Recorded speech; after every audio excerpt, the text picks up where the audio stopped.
వాక్యం అనే అద్దాన్ని మన ఎదుట నిలబెట్టి చూపెడుతూ ఉన్నాడు. ఆ వాక్యం అనే అద్దంలో నా సహజ ముఖాన్ని, నా ముఖాన్ని చూసుకొని నేను సరిచేసుకోవాలి. వాక్యం అనే అద్దం ఒకవేళ నీలో అబద్ధం ఉంది అని చెప్పేదేమో, ప్రభువా నేను అబద్ధీకుడను, నన్ను క్షమించండి, ఇక మీదట నేను అబద్ధం చెప్పను.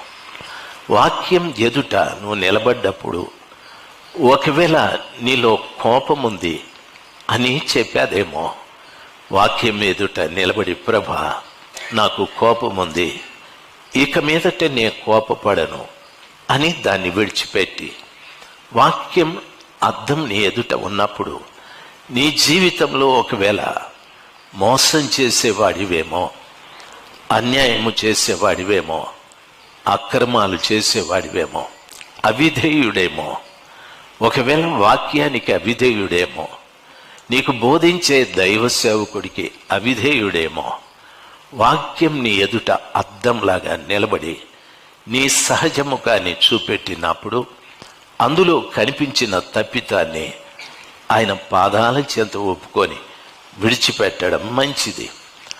ఆ రీతిగా విడిచిపెడుతూ వచ్చినప్పుడు మనము ఆయనను పోలిన వారుగా, ప్రత్యేకించబడిన వంశముగా, రాజులైన యాజక సమూహముగా, యేసుప్రభుల వారిని పోలిన వారుగా మార్చబడటానికి అవకాశాలు ఉంటాయి.